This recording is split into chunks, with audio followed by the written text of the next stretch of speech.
What's going on, everyone? It is Zach here, back with another video.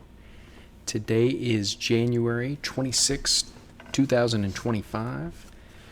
This is a leg session, a leg day here at 1 RIR, our first 1 RIR session for legs for this macro cycle so far. And it was a pretty nasty one out there today. It was wet and rainy, about 40 degrees. Thankfully, we're in our garage gym here, so we didn't have to contend with the elements too much. But still, I guess it was kind of a nice break after it being so cold recently, having to run like humidifiers all the time. So it's nice that it's actually a little more humid and we don't have to keep on refilling those over and over and over. So that's nice. But yeah, like I said, we're here with leg day, warming up right now with our, we got 35s on there, so 115 pounds. Just doing some warm-up sets here. I've been trying to be a little more diligent with the warm-up sets, especially with the big movements like this. So slap on the 45s here. And before we go any further, let's go ahead and let's talk about markers of hypertrophy stimulus. There it is, blasting me with white light. I love it. So we're looking at the pull day that we did on the 24th. And you know what's crazy, guys? My biceps are still sore, actually. That's nuts. Lats. They're still a little bit sore, but really, it's those Maya rep match sets, guys.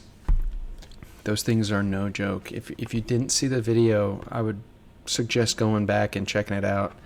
If not, we're gonna also do Maya rep match this week. So in the next 2 days, whenever I do my pull workout,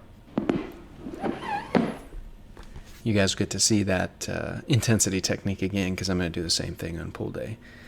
But yes, very happy with that. The Maya rep match got us where we need to be. We're finally stimulating the biceps like I want to be. So that is very good. And then what about my back? I think mid-back, like spinal erectors, are still slightly sore, although that might be exacerbated from those straight leg deadlifts today.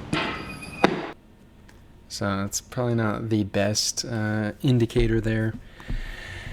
But nonetheless, definitely good. Happy about that pull session and the stimulus it caused us. So let us get into today's workout. So is this potentiation? What are we doing here? I saw we put on the 10s already, we put on the 5s already. So that means we're at our working weight. Let's see. I think it is potentiation, right? Maybe not. Yeah, perhaps not. I guess we're in the working set here. So we can talk about our performance on high bar back squat today. So we did increase the load. That's typically on the big movements, like a high bar back squat or a barbell bench press or some sort of deadlift or something like that. I'm usually, when I increase the intensity or at the same time decrease the reps in reserve, because if you increase the intensity, the harder it is, the less reps in reserve you're going to have. So on the big movements, I will typically add 5 or 10 pounds to do that. And then on the smaller stuff, that's where I will add in just a rep here or there. So looking at performance, we got on that first set 11 reps, and then 9 reps on the second set, and 7 on that final set. And let's see here. So we ended up last week at a 2 RIR session. We did 12, 9, and 7.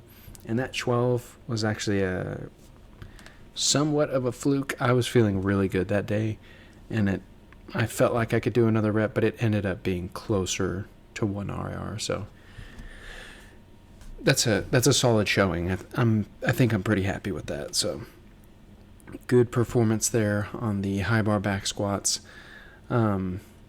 This actually felt a little bit light, so I'm going to, I think next session, because it, like, some of them, I want to say the second set, this set felt like, and then maybe even the last set felt like I might have been able to do one more, but I wasn't totally sure. And then once I felt how,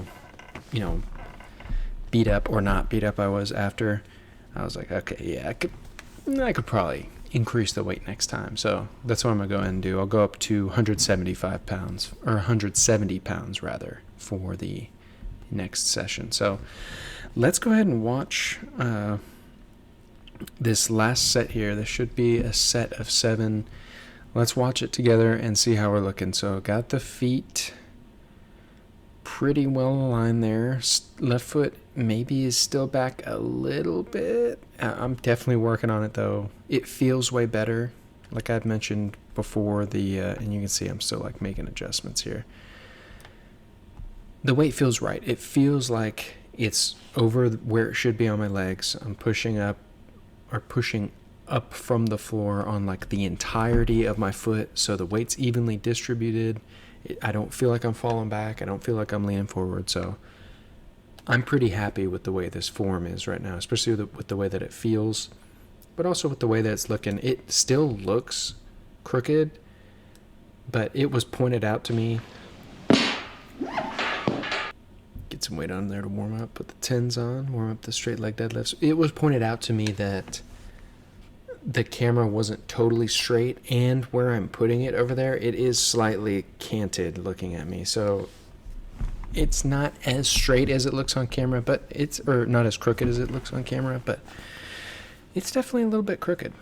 So still working on that, but happy with it. It's providing a robust stimulus. I'm just really hoping whenever I start cutting and get real lean, that I'm not gonna have like a massive imbalance between my legs.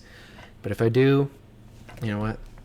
It is what it is, guys. There's not a whole lot I can do about it. Once I find out, then I can go from there. But I'm not going to prophylactically start like training one leg more than the other or something like that. So we'll see how it looks whenever I get real lean. But happy with the high bar back squat. So straight leg deadlifts here. What do we feel about the straight leg deadlifts? Well, let's see here. So the only thing about these guys is I was actually tempted to not do them at all today because my hamstrings were still pretty sore going into this lift. I was maybe like a 3 out of 10 soreness wise. 10 being like, I'm so sore I don't want to even like move a single muscle fiber because it hurts, and 1 being like, maybe I feel something there potentially. So I'm a little bit higher than that. So like, especially on these ones, or sorry, the prior set where I was warming up with the 65 pounds, it was feeling a little bit gnarly. But I think after that warm-up set, and then the one with 95, going into this working set, it felt good. It felt pretty dang good. So what about performance here? We'll watch this set too, and we'll get into some reps here. But ended up getting, so it's the same load as the 2 RR week, but I got 1 extra rep. Went from 12 to 13, so that tracks perfectly. That's exactly what we're looking for. So happy with performance. Now let's watch the form here. Yeah, so there's some catching going on. So hips are moving, they're still moving. So you can see like close to the bottom there, it starts to get where like my back and my hips are fighting over mobility to see which one can move more than the other. And I think something that helped me out on this session, because like I said, I was pretty sore at the beginning, so it was a little daunting going into these deadlifts here, but one thing I've noticed is keeping the legs a little bit closer together than I would, well, historically doing this exercise. I've had them a little further out, but bringing them in a little closer and then pointing my toes, not totally straight, but just a little straighter than I would on like high bar back squat, seems to be doing the trick. It feels really locked in, like. And then of course when I'm holding the bar, I'll let it like chill a little bit on the versa grips, but then I'll also externally rotate my hands. It's a cue that you can use for a lot of exercises called, like, usually people say try to bend the bar, as if you're like, if you have it on your back, you're like bending the bar, and it's a way to like lock everything in, get everything tight. I think it's more so a cue for if you're really lifting for like numbers or performance, or you're, you know, like powerlifters, people who are lifting incrementally heavier and heavier weight on purpose in order to just lift more weight. They have to be very specific about that kind of stuff, because it can, you know, it can make or break your lift if you don't have the form and the bracing and stuff right. But and I yapped on way too long, and we didn't assess the set. Well, we assessed a little bit. It looks good. I think there's still some mobility issues, and so I'm not at the very bottom of the movement. I mean, it's a crazy stretch on my hamstrings. I feel it 100%, and the glutes too. The glutes feel stretched as well at the bottom, but I can tell there's definitely some like lower back work going. It's kind of taking over a little bit, so I don't know. We'll see. I try not to make too many changes within, especially within like one macro cycle to an exercise, or my form to an exercise. So we'll see where I go from there, but I'm happy with the performance, and I'm pretty pleased with how it was looking. So that is good. And we're on to reverse Nordics here. These are also feeling fantastic ever since making that adjustment and beginning to use that cue of applying tension through the top of the foot. So you can see it's almost a boring shot, except it's kind of cool because I can see my hamstrings kind of like hanging off my legs. That's really what you want to see. I love that. But my quads don't ever like relax.